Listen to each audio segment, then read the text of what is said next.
Bismillahirrahmanirrahim. Assalamualaikum warahmatullahi wabarakatuh. Innal hamdalillah nahmaduhu wa nasta'inuhu wa nastaghfiruh wa na'udzu billahi ta'ala min shururi anfusina wa min sayyiati a'malina. May yahdihillahu fala mudilla lahu wa may yudlil fala hadiya lahu. Asyhadu an la ilaha illallah wahdahu la syarika lahu wa asyhadu anna Muhammadan 'abduhu wa rasuluh. Qala Allahu rabbuna tabaraka wa ta'ala ya ayyuhalladzina amanu taqullaha haqqa tuqatih wa la tamutunna illa wa antum muslimun. Alhamdulillah, bersyukur kita kepada Allah rabbuna tabaraka wa ta'ala yang telah memberikan kepada kita kesempatan berupa waktu yang luang sehingga kita bisa menyempatkan untuk duduk di majelis ilmu, menjalankan kewajiban yang telah Allah wajibkan kepada kita untuk menuntut ilmu agama, belajar ilmu syar'i yang mana di setiap individu itu diwajibkan oleh Allah Subhanahu wa taala. Dalam sebuah hadis Rasulullah sallallahu alaihi wasallam mengatakan talabul ilmi fariidatun ala kulli muslim. Menuntut ilmu hukumnya wajib bagi setiap muslim. Ma'asyiral muslimin rahimani wa rahimakumullah. Insyaallah yang akan kita bahas adalah bagaimana kita bisa menjadi kunci-kunci kebaikan, orang-orang yang bermanfaat, orang-orang yang membuka ya kebaikan-kebaikan. Karena Rasul sallallahu alaihi wasallam membagi manusia itu menjadi dua kelompok. Di dalam sebuah hadis yang sahih yang diriwayatkan oleh Al-Imam Ibnu Majah, Rasul sallallahu alaihi wasallam bersabda, "Inna minan nasi nasan." Sesungguhnya ada di antara manusia itu mafatihalil khair, maghaliqal syarri.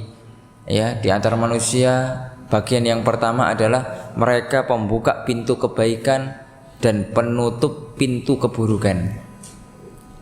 Kemudian wa inna minan nasi nasan, bagian yang kedua mafatihalis syarri wa maghaliqalil khairi, penutup pintu-pintu kebaikan dan pembuka pintu-pintu keburukan. Fatuba liman ja'alallahu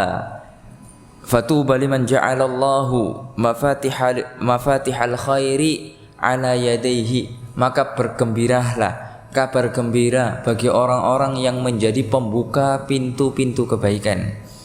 Wa wailun liman ja'alallahu mafatiha asyarri ala yadaihi, dan celakalah bagi orang yang membuka pintu-pintu keburukan. Dan di kehidupan nyata ini sangat nyata sekali. Ada orang-orang yang memang membuka pintu-pintu kebaikan, ya, menyebarkan pintu-pintu kebaikan.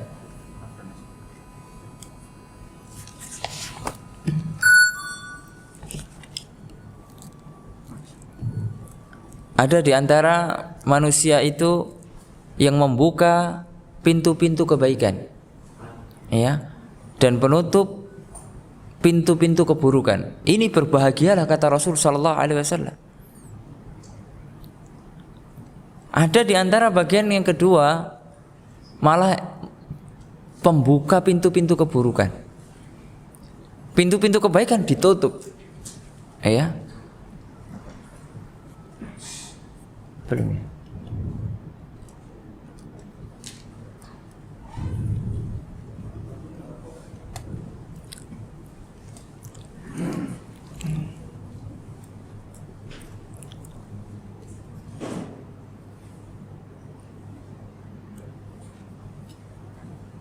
Belum ya?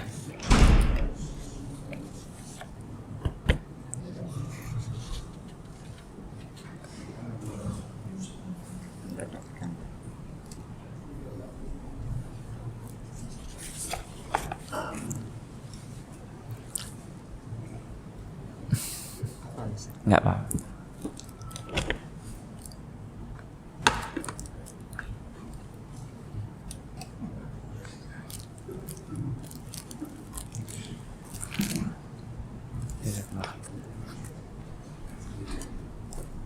Ma'asyiral muslimin rahimani wa rahimakumullah.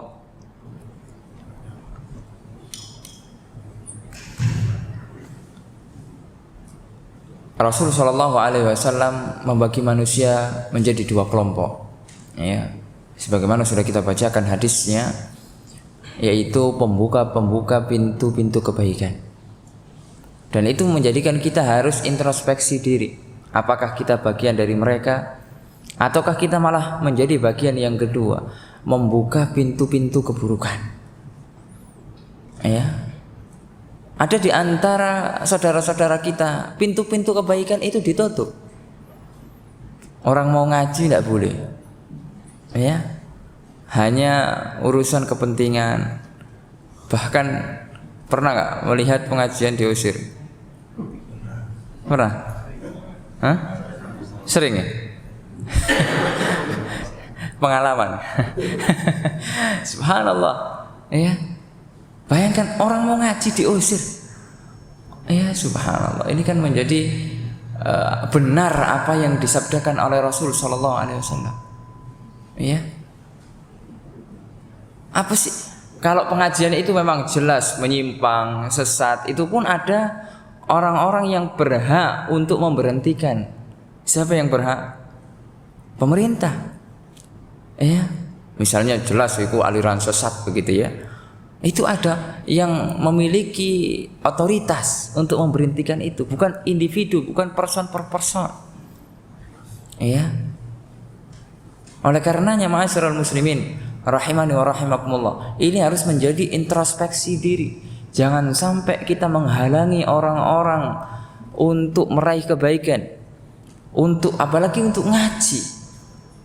Ya, hanya sekedar kemudian permasalahannya sebenarnya sepele. Ya, dimulai dari masalah hati. Hatinya sudah kotor, hasad, iri, dengki. Ya, mungkin ada di sebagian saudara kita yang ngajinya lumayan lah, alhamdulillah ramai. Ya, melihat itu tidak suka. Masa melihat pengajian orang-orang berbondong-bondong ngaji itu tidak suka? Kira-kira hatinya sakit atau sehat seperti ini? Sakit, Pak. Ya, justru orang banyak ke masjid, banyak ngaji itu senang. Ya, orang-orang kalau hatinya bersih, fitrahnya bersih, melihat orang-orang kembali ke jalan Allah Subhanahu wa taala, itu senang. Bukan malah apa? Hatinya itu dongkol gitu ya. Hatinya itu apa? Penuh dengan ya kemurkaan. Wah, ini kalau dibiarkan ini bahaya. Subhanallah, apanya yang bahaya? Apakah pernah kita membahayakan? Tidak ada ajaran Ahlus Sunnah wal Jamaah itu yang membahayakan. Bahkan sangat-sangat menguntungkan negara ini, menguntungkan masyarakat. Masyarakat jadi sadar, melek. Ini loh yang sunnah, ini loh yang hak. Negara juga terbantu. Kita tidak pernah ngajari untuk apa? Merongrong. Pernah nggak kita ngajari merongrong negara? Ayo sama-sama kita bikin koalisi, kudeta, pernah nggak? Udah pernah, paling jauh. Ahlus Sunnah itu paling jauh dari seperti itu. Maka ma'asyiral muslimin rahimani wa rahimakumullah, itu membuat kita harus introspeksi diri. Ya, ngaca. Apakah kita bagian dari yang kedua? Na'udzubillah min dzalik. Bahaya, Pak. Ya, ini akan menjadi dosa jariyah. Ya, man sanna fil islami sunnatan sayyi'atan falahu wizruha wa wizru man amila biha. Barang siapa yang memulai sunnah sayyi'ah, perbuatan yang buruk, maka dia akan mendapatkan dosa dan akan memikul dosa orang-orang yang mengikutinya. Begitu sebaliknya, man sanna fil islami sunnatan hasanatan falahu ajruha wa ajru man amila biha. Barang siapa yang mencontohkan sunnah yang baik. Ya, yang dimaksud di sini sunnah yang sudah ada. Jadi bukan mengada-ngadakan ajaran baru, bukan. Ya, ini sering dipahami. Hadis ini sering disalahpahami oleh saudara-saudara kita. Ya, untuk melegalkan apa? perkara bid'ah.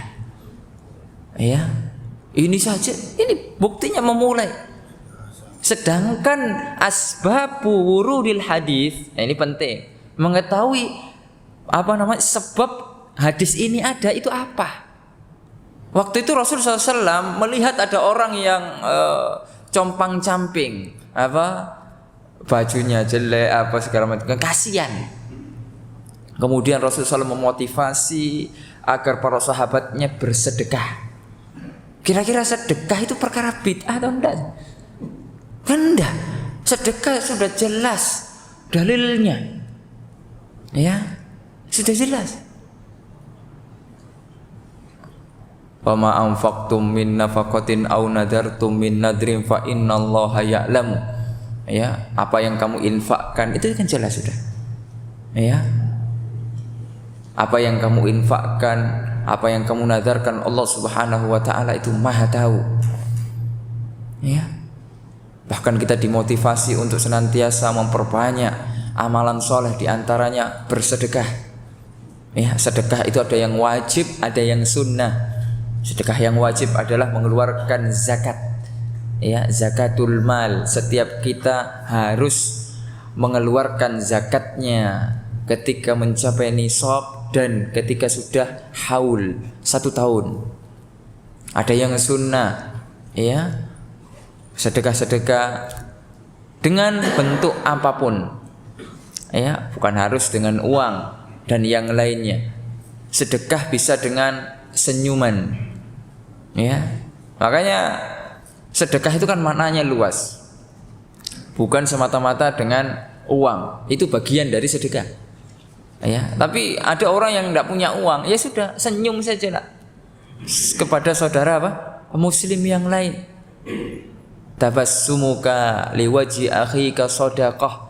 Senyum kita kepada saudara kita yang lain adalah sedekah. Ya, berarti mafhum mukhalafah, kebalikan dari itu, merengut itu apa? Bagian dari apa? Bukan sedekah. Ya, makanya kalau ketemu saudara kita, udahlah senyum, gratis loh, sedekah. Ya, ma'asyiral muslimin rahimani wa rahimakumullah. Itulah yang kemudian menjadikan kita harus bagaimana sih bisa menjadi pintu-pintu kebaikan. Kriterianya harus bagaimana, begitu ya. Allah Subhanahu wa taala memiliki nama di antara nama-nama yang husna, yaitu Al-Fattah, yang maha membuka. Ya. Oleh karenanya kita senantiasa minta kepada Allah Al-Fattah, ya, bertawassul. Karena tawassul itu disyariatkan di dalam agama kita. Boleh enggak tawassul? Tawasulan, boleh enggak? Hah? Boleh. Ya, dibagi oleh para ulama. Jadi ketika Ahlus Sunnah itu menjelaskan masalah tawassul, ya, itu diperinci, Pak. Sama juga menjelaskan tentang masalah-masalah yang lain. Bukan Ahlus Sunnah itu melarang orang bertawassul, tidak sama sekali. Ahlus Sunnah justru menjelaskan secara detail, ini loh tawassul yang syar'i. Dikasih, ini yang boleh diamalkan, ini yang harus diamalkan. Contohnya Allah Subhanahu wa taala berfirman, walillahil asmaul husna fad'uhu biha. Allah memiliki nama-nama yang indah, nama-nama yang baik, maka berdoalah dengan nama-nama yang indah tersebut. Ya, itu di antara tawassul yang syar'i. Kemudian di antara tawassul yang lain adalah tawassul dengan amalan saleh. Pernah dengar kisahnya Ashabul Kahfi? Ya. Itu mereka bisa dibukakan goa setelah 309 tahun, ya, terkurung di goa tersebut. Kemudian Allah buka. Itu dengan tawassul bil a'malis shalih, yaitu dengan amalan-amalan saleh. Ada di antara mereka yang bertawassul dengan berbakti kepada orang tua. Ya. Ada yang bertawassul dengan apa? Takut kepada Allah. Saya bertawassul, ya Allah, dengan rasa takut saya kepada Allah, saya punya sepupu, ya, yang cantik, ya, kemudian saya menyukainya, dia pun menyukai saya. Kemudian kita berdua-duaan, padahal ketika itu belum halal. Sudah hampir terjadi perbuatan zina. Kemudian saya kabur melarikan diri karena takut kepada Allah. Itu kira-kira amalan soleh atau enggak? Amalan soleh, takut kepada Allah. Ya. Bahkan Al-Imam Ahmad mengatakan pokok ilmu, ya, hakikat ilmu yang sebenarnya adalah khasyatullah. Aslul ilmi khasyatullah. Hakikat ilmu yang sebenarnya ketika kita berilmu, orang yang berilmu itu semakin memiliki ilmu, semakin ngaji, semakin belajar agama, memiliki rasa takut yang tinggi kepada Allah Azza wa Jalla. Bukan ketika beramai-ramai. Ya, nah, ketika beramai-ramai kita takut kepada Allah. Begitu juga ketika bersepi-sepi, ketika bersendirian, kita harus lebih takut kepada Allah Azza wa Jalla. Karena Allah melihat kita pasti, dan itulah tingkatan agama yang tertinggi. Kan agama ada 3 tingkatan ya. Kalau kita belajar Al-Arba'in Nawawi ada hadis Jibril. Ya. Siapa yang hafal hadis Jibril? Dapat hadiah. Hah? Panjang ya, Masya Allah. Ya, Subhanallah. Tingkatan yang ketiga yaitu al-ihsan. Anta'budallah ka'annaka tarahu. Fa in lam takun tarahu fa innahu yara. Kita beribadah kepada Allah seakan-akan kita melihat Allah Azza wa Jalla. Dan itu tidak mungkin kita melihat Allah di dunia. Kita akan melihat Allah di mana? Di surga Allah Subhanahu wa taala, dan ini adalah akidah Ahlus Sunnah wal Jamaah. Wujuhu yauma idzin nadhirah ila rabbiha nadhirah. Wajah ketika itu berseri-seri. Kemudian kita diberikan kenikmatan yang paling nikmat ketika kita bisa melihat wajah Allah Azza wa Jalla. Itulah yang ditunggu-tunggu oleh orang-orang yang beriman. Ma'asyiral muslimin rahimani wa rahimakumullah. Oleh karenanya kriteria-kriteria yang harus kita ketahui untuk bisa menjadikan kita sebagai pintu-pintu kebaikan disebutkan oleh para ulama, dan Ahlus Sunnah wal Jamaah ya paling jauh dia dari hal-hal yang tidak disyariatkan dari agama Allah Azza wa Jalla. Ya, dia paling semangat ketika beragama itu sesuai dengan pedoman. Hidup kita ini kan ada pedomannya, ya, yaitu Al-Qur'anul Karim dan As-Sunnah An-Nabawiyah, yaitu Sunnah Nabi Muhammad sallallahu alaihi wasallam. Yang dipahami siapa? Ya, apakah kita pahami sendiri? Enggak. Dipahami oleh para sahabat dan para salafun saleh, murid-muridnya sahabat, murid-muridnya tabi'in, ya, yaitu tabi'ut tabi'in, dan kemudian al-a'immah al-arba'ah dan para ulama setelahnya berurutan, turun temurun. Ya, makanya di dalam agama Islam itu ada istilahnya sanad. Ya. Apa sanad itu? Ya. Dikatakan para ulama al-isnadu minad-din. Sanad bagian dari agama. Laulal isnad laqala masya'a masya'a. Kalau seandainya tidak ada sanad, orang-orang akan berkata tentang agama itu seenaknya. Sanad itu adalah apa? Rangkaian periwayatan dari orang ke orang. Itu namanya sanad. Kalau kita pernah membuka kitab hadis, qala haddatsana fulan an fulan an fulan an fulan an Rasulillah sallallahu alaihi wasallam. Fulan meriwayatkan dari fulan, dari fulan, dari fulan, bahwasanya Rasul sallallahu alaihi wasallam bersabda. Dan itu terjaga. Itu menunjukkan Allah Subhanahu wa taala menjaga agama ini. Inna nahnu nazzalna dzikra wa inna lahu lahafidun. Sesungguhnya kami yang menurunkan Al-Qur'an dan kami sendiri yang akan menjaganya. Sebagaimana Allah menjaga Al-Qur'anul Karim, kemurnian Al-Qur'an, Allah pasti akan menjaga kemurnian agama Islam. Oleh karena agama Islam yang hak pasti ada sampai akhir zaman, dan itu tidak perlu kita ragukan. Yang menjadi PR bagi kita, apakah kita termasuk orang-orang yang mengikuti agama yang hak hingga akhir zaman, ataukah kita malah melenceng dari agama Islam, dari ajaran yang hak. Iya, akan senantiasa ada, tidak akan pernah kemudian tergoyahkan. Akan ada kemudian ketika kita tidak istiqomah, Allah akan datangkan, fa in tatawallaw yastabdil qauman ghairakum tsumma la yakunu amsalakum. Kalau seandainya antum ini sudah tidak bosan ngaji, Ustaz saya sudah bosan ngaji, masuk ngaji terus halal haram, saya itu pengennya bebas ini, ya saya itu pengennya hidup bebas saja lah, nggak usah terlalu banyak aturan.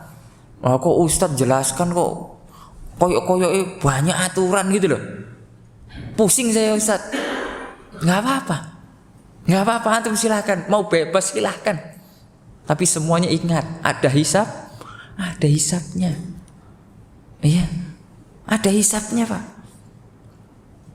Dan Allah tidak butuh antum semuanya, tidak butuh kita, Allah tidak butuh sama sekali, tidak butuh. Allah akan datangkan yastabdil qauman ghairakum, akan digantikan kita dengan kaum yang lain yang akan kemudian mereka juga belajar agama Allah ya azza wajalla. Ya. Maka ketika kita menjadi pintu-pintu kebaikan, ingatlah bahwasanya itu kebutuhan kita. Bukan Allah butuh kepada kita. Tidak, sama sekali tidak, Pak. Allahul Ghani, Allah Maha Kaya. Apakah kalau kita sedekah, Allah butuh sedekah kita? Enggak, Pak. Enggak butuh, sama sekali enggak butuh. Justru sedekah kita, amalan soleh kita, itu yang kembali kepada diri kita masing-masing. Itulah yang akan menjadi bekal kita menghadap Allah Azza wa Jalla. Ma'asyiral muslimin rahimani wa rahimakumullah. Ya. Kembali lagi ke cerita Ashabul Kahfi tadi, bahwasanya gua itu membuka ya karena amalan-amalan soleh. Ya, ketika itu takut kepada Allah, ya lari dari zina. Ada kemudian yang ketiga, bertawasul dengan amalan soleh, yaitu amanah. Kira-kira amanah itu berat nggak? Ya, berat banget. Apalagi urusan apa? Piti, apa piti? Fulus. Ya, kalau kata orang Sumatera itu piti, ya. Urusan uang. Ini sudah tidak peduli lagi, Pak. Kalau urusan uang tidak peduli ustadz, ya. Walaupun antum punya jenggot segini, kalau urusan duit ini bahaya, Pak. Rasulullah SAW pernah mengingatkan, innalikulli ummatin fitnah. Setiap umat pasti ada fitnahnya, pasti ada cobaannya, pasti ada ujiannya. Wa fitnatu ummati al-mal. Ujiannya umatku ya, termasuk yang paling berat itu masalah harta. Makanya banyak gak antum pernah menyaksikan ada orang yang udah ngaji kemudian nipu gitu ya. Jadi ini menimpa semua orang. Ada nggak ustadz nipu gitu? Pernah dengar nggak? Oh pernah dengar, nipu SPP-nya santri, misalnya, ya ada. Bahkan ya banyak kasusnya begitu, sampai miliaran dan lain sebagainya. Oh iya itu, ini adalah ujian, ya. Berarti amanah ini kan berat Pak. Ya, oleh karenanya. Ya kalau kita mungkin masih belum bisa amanah, udahlah jangan coba-coba gitulah. Ya. Apalagi sudah mulai jadi bendahara masjid ini. Apalagi masjidnya makmur, ya. Jalangane buk, wah ini bahaya. Ya, kalau kita tidak kuat imannya, apalagi corona kemarin, ya pekerjaan seret gitu ya. Intinya rezekinya nggak selancar sebelumnya misalnya, wah bisa tergoda. Makanya selalu minta kepada Allah agar Allah jaga kita. Akhirnya gua itu terbuka. Ya, itu diantara dalil bahwasanya boleh bertawasul dengan tawasul yang syar'i. Kemudian yang ketiga dikatakan para ulama boleh bertawasul dengan orang yang soleh yang masih hidup. Kita punya guru gitu ya, orang soleh ya. Dia soleh, baik kepada manusia, hubungannya dengan Allah baik, menjaga hak-hak Allah, ya. Bukan soleh mendadak gitu ya. Ada nggak soleh mendadak? Ada, apalagi bentar lagi pemilu, soleh mendadak banyak, ya.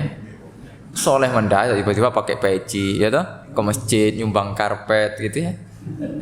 Banyak seperti itu, soleh mendadak. Tapi soleh beneran ini yang susah, ya. Para ulama mereka takut kepada Allah.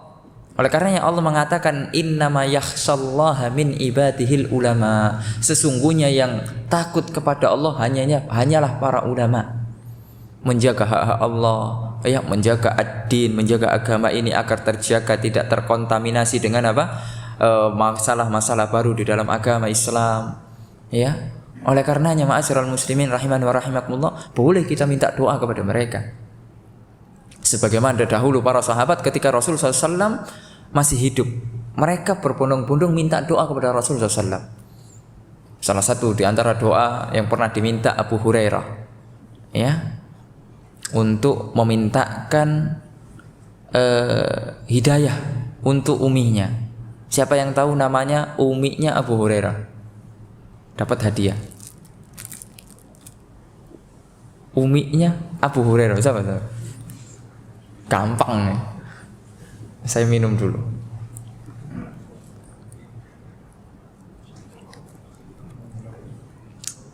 Kalau kita hafal hadisnya, kita tahu namanya. Siapa namanya kira-kira? Rasulullah SAW mengatakan, ya Rasulullah, doakan ibunya Abu Hurairah. Ibu saya, kata Abu Hurairah. Ya. Kemudian Rasulullah SAW mengatakan, berdoa kepada Allah, Allahumma hdi umma Abi Hurairah. Jadi siapa namanya? Hah? Ummu Abu Hurairah. Ya. Jadi, oh ya.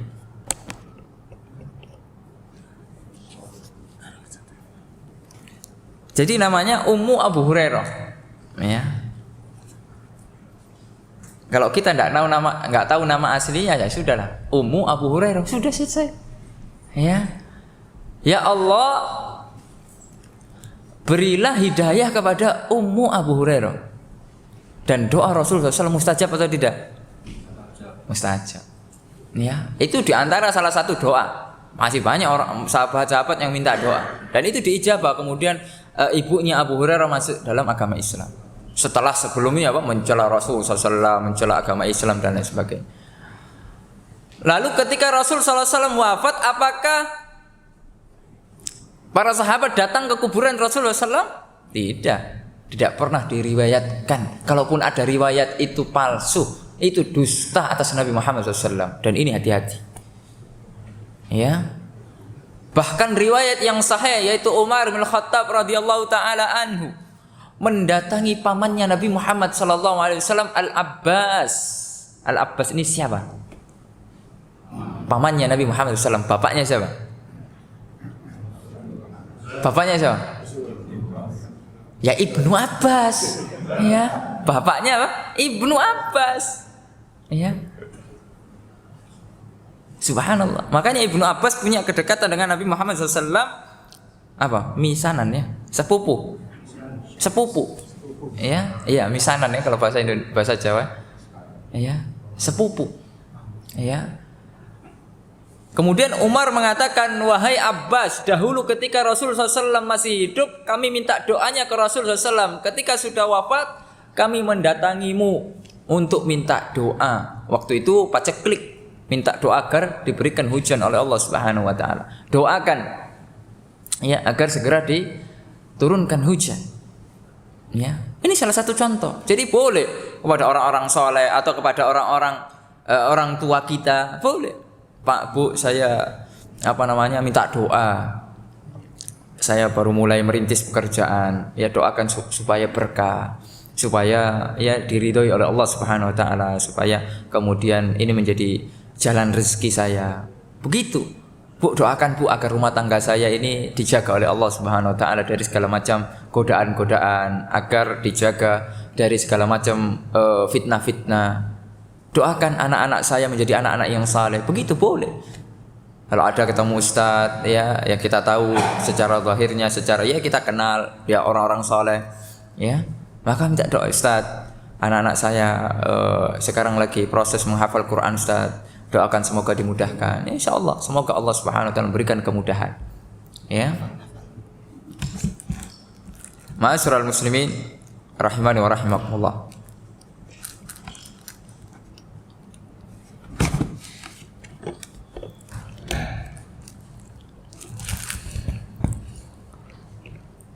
Adapun tawasul yang tidak syar'i ya berarti yang selain itu, tawasul dengan orang yang sudah wafat ya, walaupun itu dikatakan ya wali Allah lah atau yang lain ya, itu termasuk tidak yang syar'i.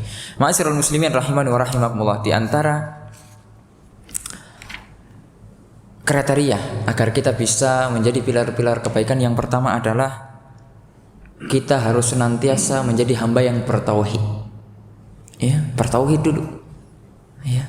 Karena ini adalah kunci kebahagiaan. Kunci kebaikan. Ya. Rasul SAW pernah mengatakan di dalam sebuah hadis yang diriwayatkan oleh Imam Ahmad di dalam musnadnya, mafatihul jannati syahadatu alla ilaha illallah. Ya. Pintunya surga adalah syahadat asyhadu alla ilaha illallah. Tidak ada ilah Tuhan yang berhak diibadahi melainkan hanya Allah Subhanahu wa taala. Percuma Kak kita membuka pintu-pintu kebaikan, proyek-proyek kebaikan, tapi kalau tauhid kita tidak beres, masih tercampur aduk dengan kesyirikan, ini percuma. Iya, masih tercampur aduk. Kesyirikan ini kan bahaya. Dosa yang tidak akan diampuni adalah kesyirikan. Jika orang mati dalam keadaan syirik, dan ketika kita sudah mati dalam keadaan syirik, walaupun kita kaya Pak, tidak bisa ditebus. Ya, tidak bisa ditebus. Walaupun kata Allah kita punya emas sebesar bumi, tidak akan bisa menebus azab Allah Subhanahu wa taala. Sudah kadung kafir, sudah kadung musyrik. Ini bahaya. Allah mengatakan innal ladina kafaru, sesungguhnya orang-orang yang kafir, wa matu wa hum kuffar, mati dalam keadaan kafir. Ya. Fala yuqbala min ahadihim, tidak akan diterima dari mereka sedikit pun mil'ul ardi zahaban. Walaupun mereka punya apa? Satu bumi emas. Kira-kira ada enggak person punya satu bumi emas? Ini mustahil, Pak. Ya. Permisalahan ini mustahil, tidak akan mungkin. Sekaya apapun orang paling kaya di dunia tidak akan punya Pak emas satu bumi, tidak akan punya. Tapi kalaupun punya, kata Allah, kalaupun seandainya mereka punya, tetap tidak bisa menebus azab Allah Azza wa Jalla walau iftadabih. Tidak bisa.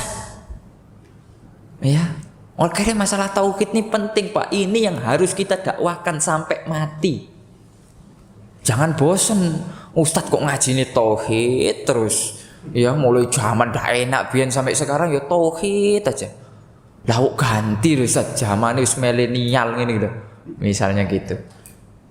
Ini tauhid jalan keselamatan. Tidak bisa kita berhenti. Orang-orang yang meneladani dakwahnya Nabi Muhammad SAW dan para nabi yang lain, dakwahnya ya ini, dakwah tauhid.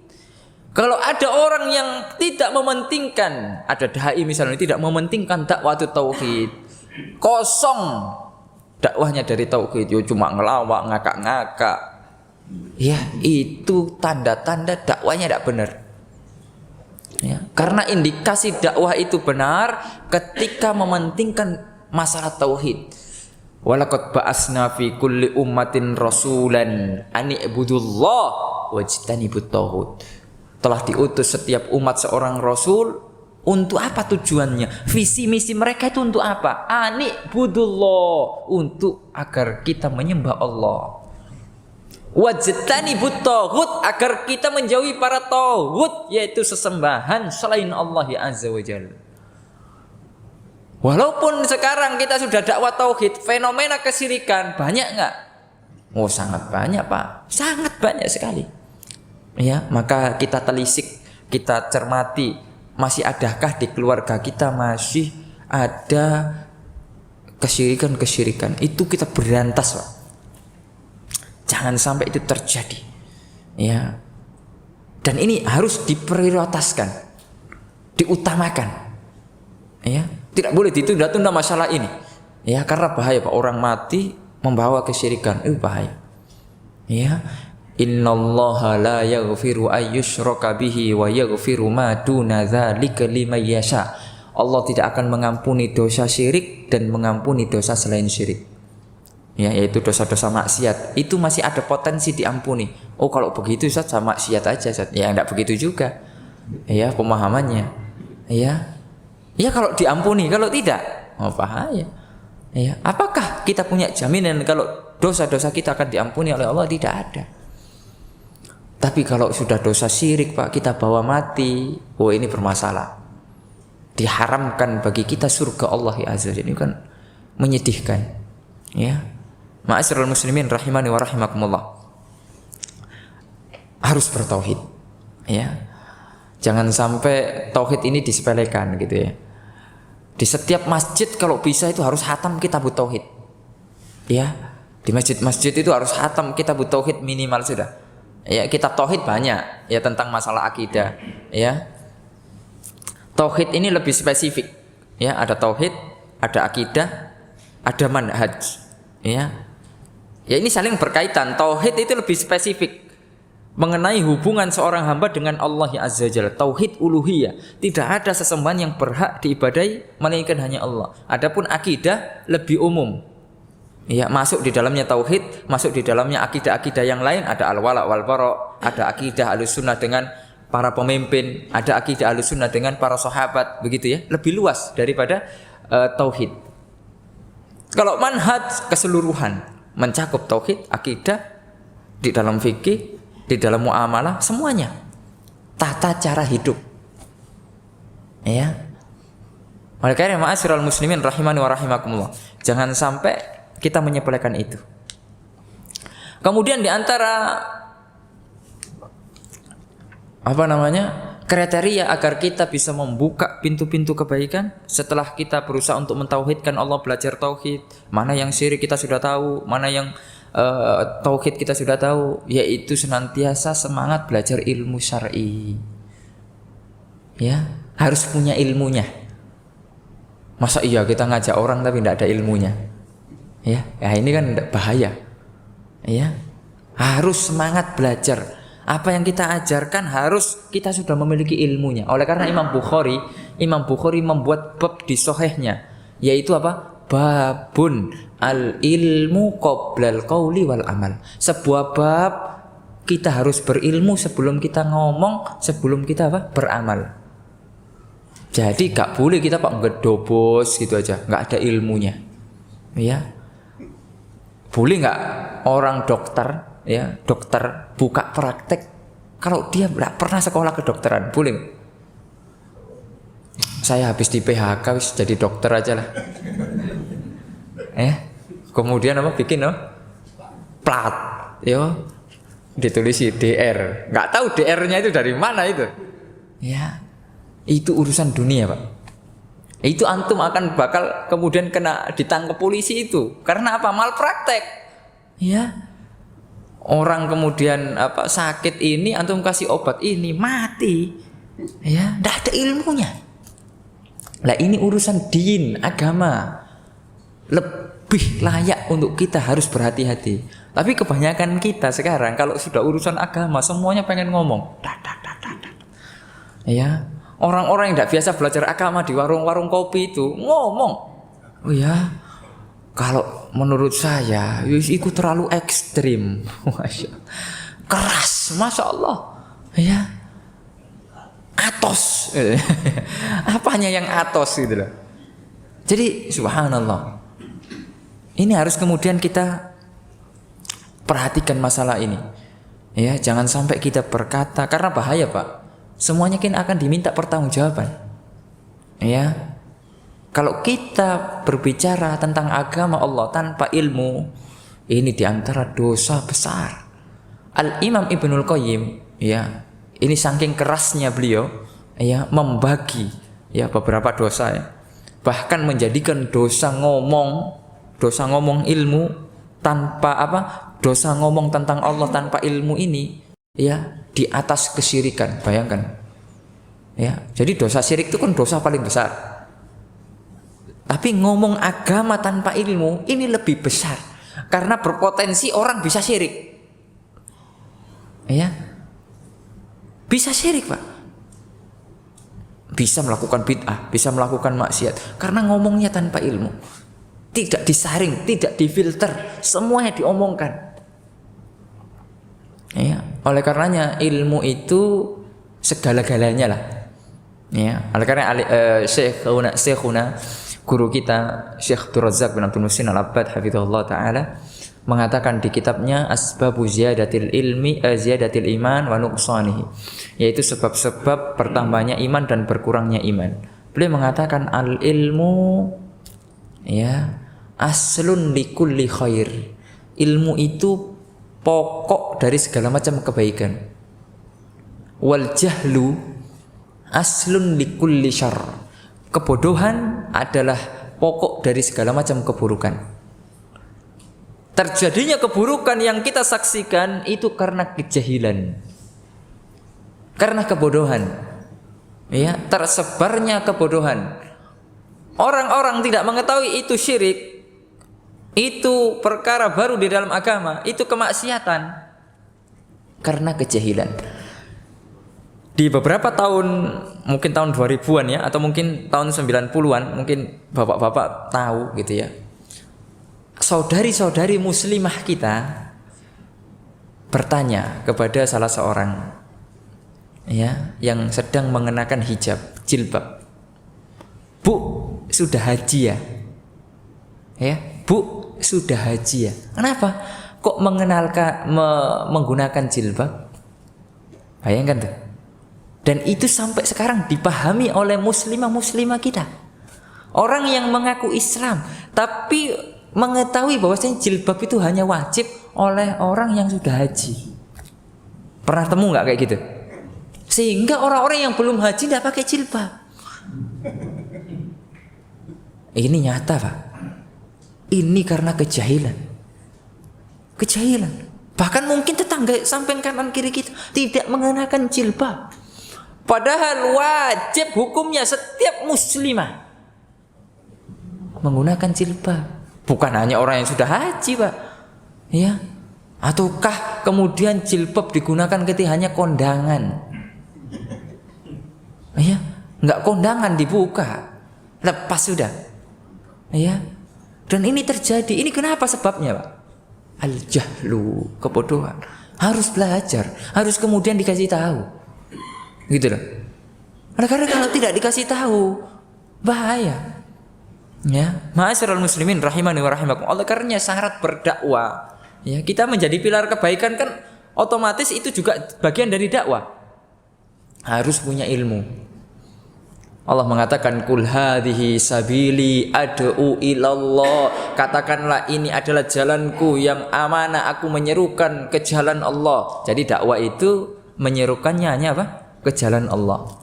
Bukan komunitas, bukan ormas, bukan pribadi, bukan kemudian asobia yang lain, tidak. Tapi untuk Allah. Ini harus ikhlas, dakwahnya harus ikhlas kata para ulama. Bukan ada embel-embel yang lain. Ya. Jadi kalau kemudian kita menyampaikan yang al-haq, sedangkan pemahaman di komunitasnya atau ormasnya atau yang lainnya itu berseberangan, marahnya setengah mati, ya, lebih bela ormas, lebih bela komunitas daripada bela Allah Azza wa Jalla. Ini kan bahaya. Ini yang dinamakan at-ta'assub, fanatik buta, ya, ta'assub ini bahaya, ya, fanatik buta, ya, fanatik golongan ini bahaya, Pak, ya. Pernah nggak kita mendengar gitu, ya, ketika kita memperingatkan, Yai, ini kan kita kan sama-sama pernah belajar, Yai. Ini tidak ada loh. Bahkan di kitab yang kita bahas, Yai, ya, acara-acara kematian itu tidak ada, Kiai. Ya, bahkan dikatakan di kitab-kitab mazhab Syafi'i itu bid'ah mungkar, bid'ah yang mungkar ketika kita mengingkari dapat pahala, Yai. Iyo, itu kan ilmu kitab itu, ya. Ilmu apa? Ilmu di kitab itu, ya. Lah terus gimana, Kiai? Masa iya kita nggak sampaikan ke umat?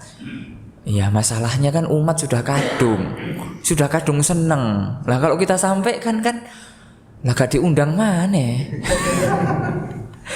Subhanallah, lihat ini. Ini kan berdakwah karena Allah atau karena jamaah? Karena jamaah apa? Biar rame terus. Ya, sehingga kalau kita ndak diundang dapur ya ndak ngepul. Bayangkan, ini sudah karena apa ini? Fulus. Sehingga al-haq ditutup. Dan ini mereka mengakui, Pak. Mereka ngakui itu. Ya. Makanya kita masih belum berani katanya. Kita masih belum berani dakwah kayak ustadz-ustadz salafi itu yang memang betul-betul lantang dia. Halal, haram sudah jelas. Kalau kita ini kan masih ya baina ya wis dijelaskan. Ya takut jamaah hilang gitu ya. Dan lain sebagainya. Diakui, Pak. Itu kemudian bahaya. Makanya orang kalau sudah terkenal, kalau sudah banyak pengikut, itu mau tobat susah. Loh iya, susah, Pak. Izin. Ya. Gengsinya masih gede. Makanya kalau orang tobat kan, kalau dari kesesatan kan syarat tobatnya kan harus diumumkan. Sebagaimana dulu Abul Hasan Al-Asy'ari, ya, Abul Hasan Al-Asy'ari ketika bertobat kan beliau kan mengalami berbagai macam fase ya. Sesat, alhamdulillah tobat. Ya, selama 40 tahun. Kemudian ketika beliau bertobat diumumkan, beliau naik mimbar, saya melepaskan pemahaman sesat saya sebagaimana saya melepaskan ridak saya. Jadi kalau pakai ridak, tahu ridak ya? Kalau biasanya dipakai oleh imam-imam Masjidil Haram gitu ya. Ya kayak semacam saya pakai jaket gitulah kalau gampangannya sini, ya. Kalau di sini pakai kayak gitu ndak umum gitu ya. Dikira masyayikh dari Arab gitu ya. Ya, pakai pakaian biasa, kemudian dilepas gitu. Begitu diumumkan, ya, dijelaskan. Saya pernah rujuk. Ahli ilmu itu sebenar-benarnya yang memang takut kepada Allah, itu tidak mungkin susah untuk rujuk, Pak. Kalau salah ya salah sudah. Saya rujuk kepada Allah. Saya mohon ampun. Itu kalau kita diskusi sama beberapa ustadz, ya di grup itu kita ada grup Multaqo Dai se-Indonesia, Dai Sunnah. Itu kalau misalnya ada ini Ustadz Fulan berpendapat seperti ini, ya, ada yang lain seperti ini. Kemudian setelah alot berdebat, ya apa diskusi lah ya, panas begini dibawakan semua argumen dari para ulama sampai kemudian akhirnya temu ya, kita menemukan titik temunya. Oh ini yang rajih, ya. Kemudian orang-orang yang takut kepada Allah, ya, karena sudah dibahas, karena sudah kemudian dibahas ilmunya, mudah untuk rujuk. Ya, saya rujuk dari pendapat ini, nanti saya akan sampaikan ke jamaah saya. Itu orang-orang yang kemudian takut kepada Allah ya Azza wa Jalla. Betul-betul dakwanya karena Allah. Ad'u ilallah ala basiratin, harus di atas ilmu. Basirah, ilmu. Bukan ya di atas yang lain. Ana wa manit taba'ani. Jadi pilar-pilar kebaikan dakwah itu tugasnya Rasul dan pengikutnya Rasul. Nah, kalau kita membuka pintu-pintu kebaikan berarti kita mengikuti jalannya para Rasul, jalannya Nabi Muhammad sallallahu alaihi wasallam. Ma'asyiral muslimin rahimani wa rahimakumullah. Kemudian di antara kriteria agar kita bisa menjadi pilar-pilar kebaikan, pembuka kebaikan adalah kita berusaha untuk mengamalkan kewajiban-kewajiban yang diwajibkan oleh Allah kepada kita. Ya, setelah kita punya ilmu, ya kita yang paling bersemangat untuk ngamalin, gitu loh. Jangan kemudian kita punya ilmu, kita nyuruh orang beramal, kitanya sendiri santai. biarin lah, yang penting saya dapat pahala dari fulan itu. Kalau saya mah ya belakangan saja. Ya, subhanallah. Harusnya orang yang paling semangat ketika kita punya ilmu mengamalkannya. Bagaimana kemudian kita mengetahui bahwasanya laki-laki harus sholatnya di masjid? Kita yang paling pertama sholat di masjid. Jangan kemudian kita sampaikan hadis-hadis tentang masalah sholat di masjid. Kemudian kita ketika azan berkumandang ngopi, ya di rumah santai, kayak orang tidak punya dosa gitu loh, ya santai saja. Orang-orang sudah komat, dia santai saja sudah. Subhanallah. Ustadz, ente kenapa kok tidak ke masjid? Para ulama kan khilaf, masya Allah. Hukumnya khilaf, antum mau ana jelasin, masya Allah. Begitu. Padahal itu kebaikan gitu loh. Harusnya dia orang yang pertama kali. Kalaupun dia tidak mampu, iya saya tadi ini jelaskan, mules gitu, udzur gitu, nggak masalah. Ya, karena memang ada udzur-udzur untuk kita meninggalkan salat berjamaah, safar, ya atau misalnya sakit, ya hujan, ya boleh kita tidak salat berjamaah. Ya, karena memang di situ ada khilaf di antara para ulama secara kalau kita mau membahas secara hukumnya, gitu ya. Ada yang mengatakan wajib, ya. Berarti kalau tidak sholat jamaah dosa gitu ya. Ada bahkan yang mengatakan lebih ekstrim lagi. Dan ini diantaranya pendapatnya Syekhul Islam Taimiyah, ya. Sholat berjamaah di masjid syarat sahnya sholat. Nah, kalau sholatnya di rumah tidak sah sholatnya. Wah, itu. Tapi pendapat ini dibantah oleh para ulama, ya tidak sampai demikian. Ya. Itu menunjukkan kehati-hatiannya para ulama untuk menjaga salat berjamaah. Makanya ketika kita mengetahui sebuah ilmu, ya kita kita amalkan. Kita yang paling pertama gitu loh. Jangan kemudian antaqulu ma la taf'alun. Kabura maqtan indallah. Antaqulu ma la taf'alun. Allah murka kepada orang-orang yang mengatakan sesuatu tapi dia tidak mengerjakan. Makanya kita harus takut kepada Allah tentang itu. Kita mengatakan bahwasanya riba haram. Tidak boleh kita bekerja di instansi-instansi ribawiyah, tidak boleh kita muamalah ribawiyah. Tapi kita mengamalkan riba. Itu ya, bertransaksi dengan riba. Loh, kenapa Ustaz antum kok melakukan riba? Ya ini misalnya, darurat ya, darurat ya. Subhanallah. Padahal masih ada aset-aset yang bisa dijual dan yang lain sebagainya. Masih ada jalan-jalan yang lain gitu ya. Oleh karena ma'asyiral muslimin, ini harus kita perhatikan. Ya, bukan berarti kita harus sempurna dulu, kemudian baru menyeru kebaikan, tidak. Ya, kenapa kok antum menyerukan kepada kebaikan? Yo saya sendiri aja belum sempurna. Ya, tidak harus. Ya, tapi kita berusaha gitu loh. Berusaha, terkadang tertatih, terkadang jatuh lagi, tertatih lagi. Tidak masalah, yang penting kita sudah berusaha untuk melakukan. Orang yang paling pertama melakukan kebaikan, kita ajak manusia. Ya, itu tadi dalilnya kita sudah katakan kan? Ya, man sanna fil Islam sunnatan hasanah. Ya, barang siapa yang memulai sunnah yang sudah dilupakan manusia, dia akan mendapatkan pahalanya. Ya, banyak di kampung-kampung kita ya, kalau kita pulang kampung, kalau kita lagi merantau, kita pulang kampung tuh di masjid-masjid itu sholat cuma maghrib sama isya, subuh, zuhur nggak ada sholat. Ya, kenapa kok zuhur nggak ada sholat? Ya, wong matun, orang-orangnya matun, pada kerja pabrik, ya ke sawah, sehingga tidak ada sholat. Ya, kemudian kita karena kita sudah pengen tetap situ, kita buka itu, ya. Zuhur kita azan, ya. Meskipun kadang orang aneh, loh kok zuhur adzan, ya. Bayangkan, zuhur kok azan gitu loh. Karena selama bertahun-tahun nggak pernah azan zuhur di musola itu atau di masjid itu. Lah ini kok zuhur azan, tidak masalah. Awalnya dianggap aneh, tapi itu syariat. Ya, mungkin hanya kita saja. Ya, ketika itu kita yang azan, kita yang qomat, kita yang imam, sekalian makmum. Ya, jadi diborong semuanya.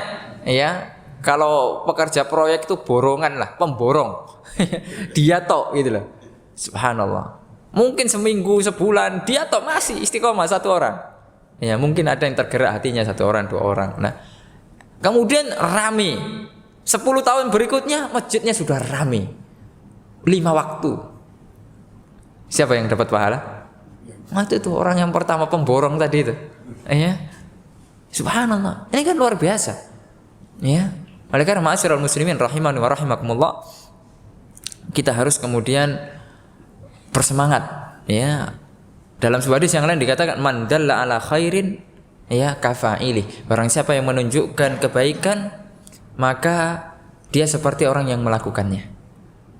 Contoh, ini paling singkat, paling ringan lah. Sekarang kita punya media sosial ya, punya ya, semua punya HP lah, ya. Dan HP-nya wis insya Allah sudah agak canggih sedikit, ya. Share jadwal kajian, itu kira-kira perlu bayar, ya, atau kita perlu tenaga yang ekstrim, tenaga yang ekstra atau ringan itu? Ringan, Pak. Di grup atau di akun kita atau di status share kajian. Siapa tahu ada orang yang lihat itu loh. Ada orang yang nggak dapat info kajian. Kemudian kita share, loh ada kajian toh, datang dia. Kitanya sendiri lagi di luar kota, ya, tidak masalah. Kita dapat pahala orang yang datang itu, Pak. Hanya sekedar apa? Share. Kita punya teman di Jakarta, ya, karena kita kepengen kebaikan, kita share ke dia. Akhi, ada jadwal kajian di Jakarta, Ustadz Fulan, share. Mungkin dia 1 kali, 2 kali tidak datang, tapi kemudian pas ada masalah baru datang. Ya biasanya kan orang gitu, ya ke masjid ngaji itu kan pas ada masalah itu loh. Kalau dia tidak ada masalah sih Bu, jarang sudah. Ya nggak apa-apa, tidak masalah. Itu mungkin titik awal Allah akan memberikan hidayah, gitu loh. Nggak apa-apa, nggak masalah. Yang paling penting masih hatinya itu masih ingat Allah. Di share terus saja, tidak usah bosan. Ya ataupun kemudian kita nge-share apa? Sekarang kan ada itu video-video singkat, ada nasihat-nasihat singkat atau artikel lah. Ya, artikel-artikel singkat. Apalagi kita sudah punya apa? Grup keluarga. Ya, jangan biarkan grup keluarga itu isinya TikTokan, dangdutan, ya. Banyak itu kadang. Apalagi kemudian ya HP-nya mak-mak itu ya. Yang baru punya HP. Itu kan semua di-share. Ya, enggak peduli itu hoak, enggak peduli itu apa, pokoknya semua di-share. Kadang kita ngeluh itu. Ya Allah, ini kok semua di-share ya. Karena memang nggak tahu. Ya dikiranya itu kebaikan gitu loh. Maka jangan bosan-bosan kita untuk nge-share gitu ya. Tentunya nge-share pun juga ada fikihnya. Ada ilmunya juga, ya. Mana yang lebih didahulukan, ya, mana yang kemudian dinomorduakan gitu lah. Bertahap gitu loh. Jangan kemudian langsung cascus gitu loh. Ya, harus bertahap. Kita kan tahu keadaan mad'u kita, apa yang orang-orang yang kita dakwai. Ma'asyiral muslimin rahimani wa rahimakum. Kemudian agar kita bisa menjadi pilar-pilar kebaikan, syarat yang berikutnya atau kriteria yang berikutnya, berusaha semaksimal mungkin kita menjauhi dosa dan maksiat. Ya, berusaha semaksimal mungkin. Walaupun kita tidak akan bisa, Pak. Setiap hari pasti kita maksiat. Ya, maksiat kita tidak bersyukur kepada Allah, ya. Maksiat itu, Pak. Ya, kita sudah dikasih nikmat. Sekarang tuh nikmat yang kita bawa ya ke masjid ini itu banyak, Pak. Mulai dari bangun tidur, itu nikmat tok isinya. Tapi dalam sehari apakah kita sepenuhnya bersyukur? Tidak. Ya, ada kufur nikmatnya. Ya, makanya Allah mengatakan latus alunna yauma idzin anin naim, akan ditanya pada suatu hari tentang masalah nikmat-nikmat itu. Ya, ma'asyiral muslimin rahimani wa rahimakumullah. Ya, dan masih banyak ya yang lain-lain, ya kriteria-kriteria yang lain, tapi kita harus berusaha menjauhkan dosa dan maksiat, karena dosa dan maksiat ini kotoran, Pak. Ya, menjadikan hati kita bisa mati. Orang yang senantiasa terus bermaksiat kepada Allah, ya tenggelam dia di atas maksiat, itu ketaatan itu sudah tidak manis lagi. Ya. Kenapa kok orang sholatnya buru-buru, pengen cepat selesai? Orang kajian kok pengen cepat selesai? Iki ustaz kok suwemen lah, ya. Pengen selesai, ya. Pokoknya melakukan kebaikan ndak nyaman, ndak dinikmati. Itu berarti masih ada pengaruh-pengaruh maksiat kita, Pak. Ya, pengaruh-pengaruh maksiat kita, hati kita sakit. Kalau seandainya hati kita seger, itu kan kita nafsu makan itu, ibaratkan orang-orang sehat itu ya, nafsu makan itu kan itu tinggi gitu ya. Semua dimakan, gulai. Ya. Apalagi kalau habis kurban ya, gulai dimakan, sate ini, apalagi ya kepalanya, habis itu teler, darah tinggi. Ya, subhanallah. Itu hati apa sehat. Orang yang sakit walaupun dihidangkan di situ gulai, makanan yang enak apapun itu tidak mungkin. Ya, itu tidak mungkin. Tidak akan mungkin, Pak. Tidak akan mungkin kita selera. Begitu juga dengan hati yang sakit. Kalau hatinya sakit, amalan-amalan ketaatan itu seperti biasa saja, dinikmati. Sedangkan Rasulullah SAW dahulu pernah sholat itu Al-Baqarah lewat 1 rakaat ya. Ali Imran lewat, An-Nisa lewat, itu pirang juz? 5 juz. Coba sekarang kita sholat 1 rakaat 5 juz. Ya kita jadi imam, kabur semua, Pak. Kemudian assalamualaikum warahmatullahi wabarakatuh, tidak ada jamaahnya. Makmumnya tidak ada. Ya, subhanallah. Itu kenapa mereka kok bisa demikian, karena hati mereka sehat, ya. Jauh dari maksiat mata, apalagi kita ya zaman sekarang ini, Pak. Ya luar biasa maksiat mata ini. Lihat kanan maksiat, kiri maksiat, depan maksiat. Ya, apalagi kalau kita naik motor tuh ya. Ya, depan maksiat. Ustaz, apakah kita harus menundukkan pandangan? Ya nabrak tuh. Ya, subhanallah. Saking banyaknya kemaksiatan. Oleh karenanya ada beberapa ada beberapa kawan-kawan itu dari Saudi pernah ke Indonesia. Kemudian kapok, saya tidak maulah ke Indonesia lagi. Sejak di bandara sudah lihat maksiat. Subhanallah. Turun dari pesawat atau bahkan di pesawat itu maksiat atau isinya. Ya musik-musik lah. Walaupun musiknya katanya musik religi. Dang gitu ya. Itu maksiat. Mereka begitu. Ya oleh karenanya itulah yang harus kemudian kita perhatikan sehingga kita bisa menjadi pilar-pilar kebaikan, menjadi orang-orang yang bermanfaat. Rasulullah mengatakan khairun nas anfa'uhum linnas. Sebaik-baik manusia adalah yang bermanfaat bagi orang lain. Maka teruskanlah ketika kita punya proyek-proyek kebaikan, kerjasamalah, ta'awun, jangan kemudian merasa bersaing ya. Kalau dalam urusan dakwah bukan saingan, Mbak. Tapi apa? Ta'awun. Ya, jangan kemudian yayasan iki saingan. Ya, sehingga nanti tidak sehat. Ya, kemudian saling menjatuhkan, saling menjelekkan, komunitas ini menjelekkan ini. Itu rusak dakwah. Ya, rusak dakwah kemudian akan berpecah belah dan itu bukan ciri ahli sunnah. Ciri ahli sunnah adalah bersatu. Wa'tasimu bihablillahi jami'an wala tafarraqu. Bersatulah kalian di atas tali Allah, jangan sekali-kali kalian berpecah belah. Wa sallallahu ala nabiyina Muhammad wa ala alihi wasallam. Mungkin kalau ada pertanyaan silahkan. Mungkin dari ibu-ibu diutamakan, ladies first itu ya bahasanya. Nggak tahu benar atau salah itu. Ya, nanti baru bapak-bapak kalau ada.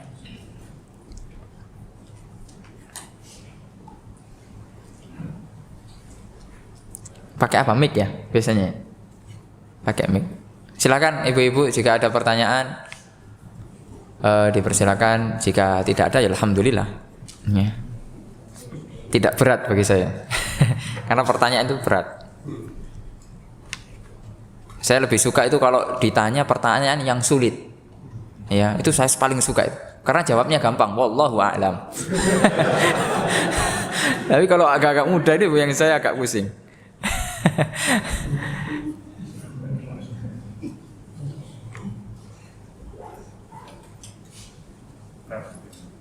Enggak ada ya?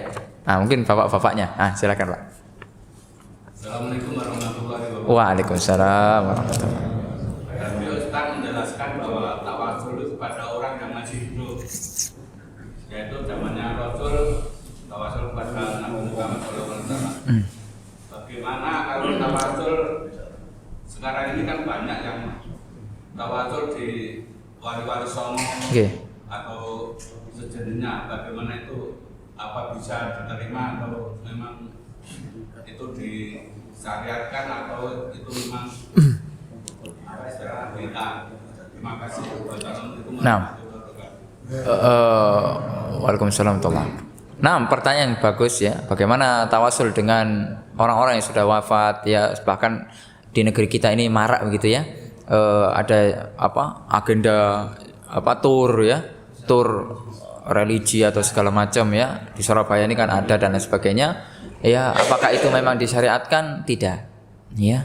Bahkan kita tidak boleh melakukan perjalanan kecuali ke 3 masjid untuk ibadah. Ya. Ya, untuk ibadah mencari keutamaan. Beda kalau kita melakukan perjalanan untuk menuntut ilmu di masjid manapun boleh. Ya, walaupun antum ke Istiqlal sana, untuk apa? Lebih utama sholat di sana. Wah, itu enggak boleh. Tapi untuk apa antum ke Istiqlal? Kajian Syekh Abdul Razak. Oh, ya boleh, ya, menuntut ilmu, ya. Tapi kalau antum menganggap di Istiqlal ada keutamaan selain di masjid ini misalnya, di masjid-masjid yang lain, itu perlu dalil. Ya.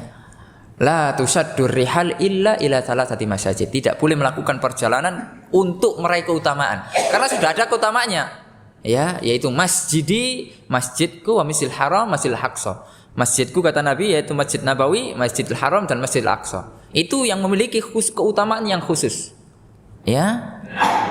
Kemudian ma'asyiral muslimin rahmanu. Apalagi kemudian itu bukan masjid. Ya, tempat-tempat yang kemudian dikeramatkan dan lain sebagainya. Kemudian kita melakukan tawasul di sana, dikatakan para ulama kalau hanya sekedar tawasul tidak meyakini, ya, dia yang memberikan itu terjatuh ke dalam masalah bid'ah. Tapi kalau sudah meyakini itu masuk dalam masalah syirkul akbar. Dia yang memberikan manfaat dan menolak mudarat. Siapapun, walaupun itu nabi, walaupun itu hanya sekedar wali, ya, walaupun itu siapa, orang-orang soleh dan lain sebagainya, itu tidak mungkin, ya, itu tidak bisa, masyarakat muslimin, ya, tidak diperbolehkan, ya. Oleh karenanya, alhamdulillah, Nabi Muhammad SAW berdoa kepada Allah, ya Allah, la taj'alil qabri sonaman yu'bad, jangan jadikan kuburanku sesembahan yang disembah oleh Allah, oleh orang-orang, ya, oleh manusia. Oleh karenanya Allah jaga kuburan Nabi Muhammad SAW.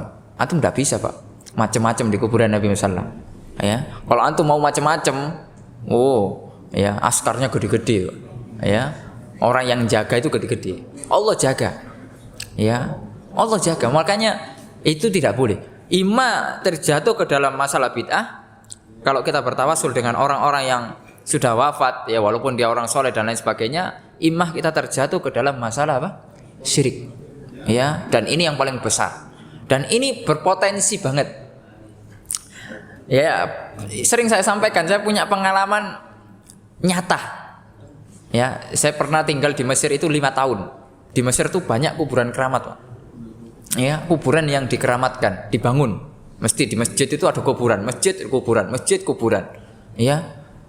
Dan di sana, di depan kampus kita itu, ya nggak jauh lah dari situ, jalan kaki saja, ada namanya Masjid Husain, ya, yang diklaim bahwasanya ada makamnya apa?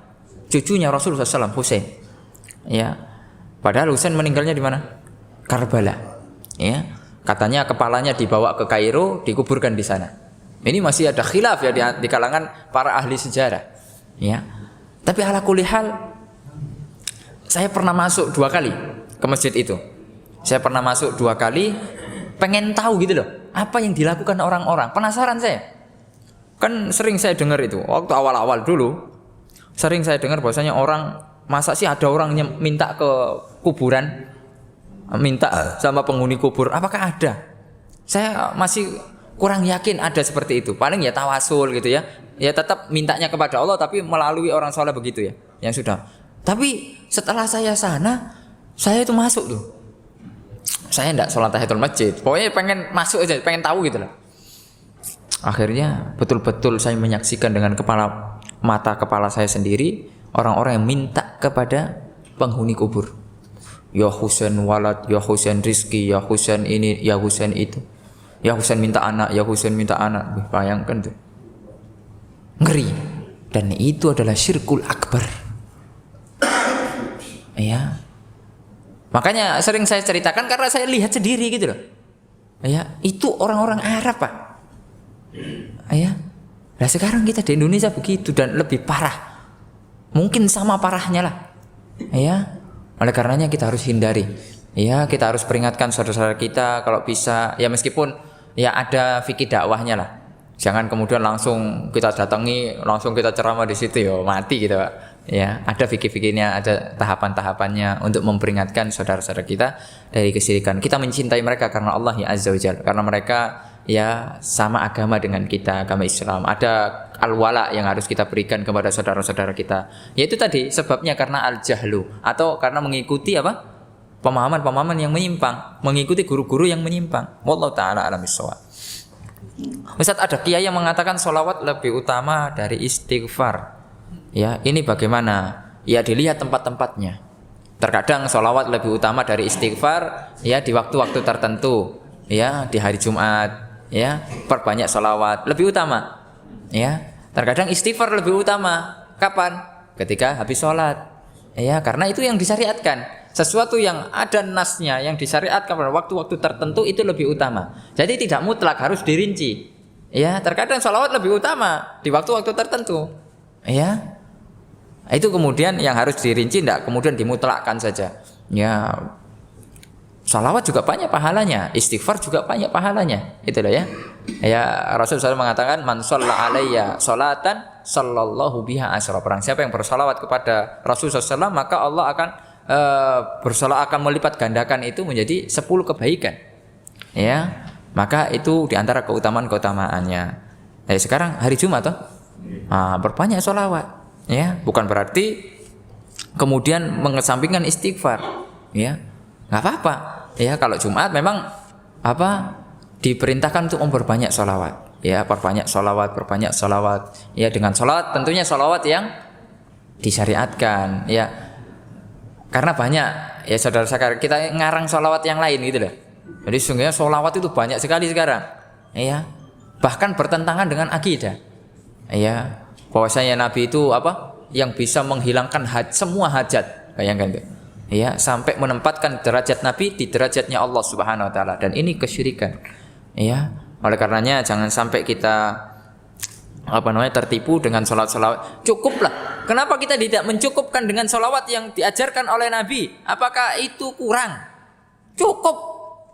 Sholawat Ibrahimiyah. Ya, itu sudah cukup sudah.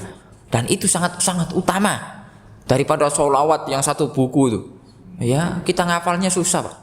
Ya, dengan apalagi kemudian diiringi dengan musik-musik, ya, diiringi kemudian dengan joget-joget, sehingga akan menjadikan kita tidak lagi ta'dhimus sunnah. Ya, tidak lagi ta'dhimus sunnah. Padahal ahlus sunnah adalah orang-orang yang ta'dhimus sunnah, mengagungkan sunnah. Yang datang dari Allah inilah yang lebih utama. Datang dari Rasulullah SAW inilah yang lebih utama. Ya, wallahu taala alam bisawab. Ya, ada lagi kira-kira? Silakan.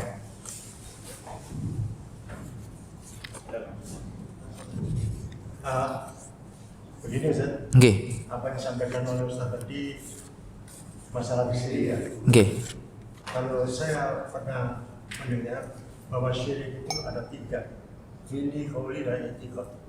Nah, kemudian apa yang disampaikan oleh Ustaz tadi yaitu seorang berpengaruh, dia sholatnya tekun, tapi kita tahu kalau dia itu banyak menyalakan kesyirikan, kemudian dia mati.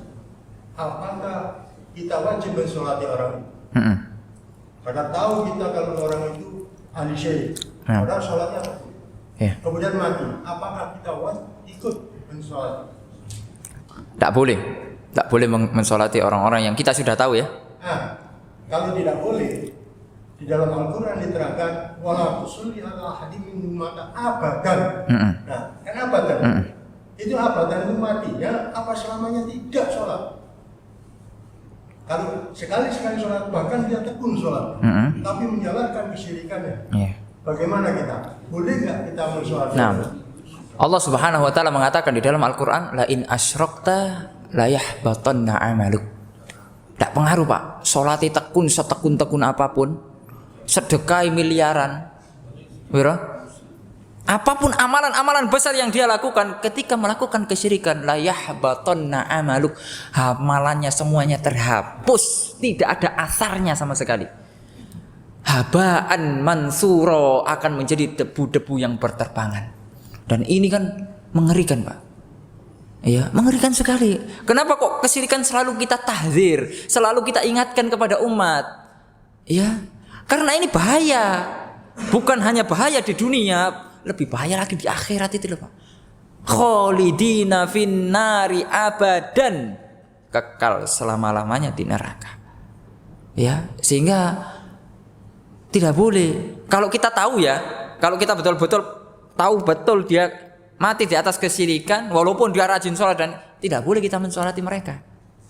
Kecuali kalau kita tahu dohirnya dia rajin sholat, tapi kita tidak tahu dia syirik atau tidak. Ya sudah, apalagi tetangga kita. Kita tidak ada urusan dengan masalah-masalah yang tersembunyi. Tetap sholati. Gitu ya. Tapi kalau kita tahu karena kita misalnya dekat dengan dia gitu ya, tonggo gitu ya, tahu tentang kesyirikannya, maka ya tidak boleh, kita tidak boleh, ya tidak usah ikut. Ya, tidak usah ikut sholati dan lain sebagainya. Berarti ya. kita hanya wajib memandikan ini, mengubur aja. Ya udah, dikuburkan aja. Hak-hak ya dia sebagai manusia. Ya, hak-hak dia sebagai manusia. Ya. Dan itu pun tidak harus kita, kan ada sudah petugasnya. Ya, kita berlepas diri. Kecuali kalau tidak ada orang sama sekali, adanya cuma bapak. Ya wes, bapak yang ngurusi gitu. Ya, paham ya? Jadi ma'asyiral muslimin, itulah bahaya-bahaya kesyirikan. Semoga Allah Subhanahu wa taala menghindarkan kita dari hal-hal yang syirik ya. Semoga Allah Subhanahu wa taala menjauhkan kita dari hal-hal tersebut sehingga kita bisa menjadi hamba-hamba yang bertauhid dan mati di atas tauhid.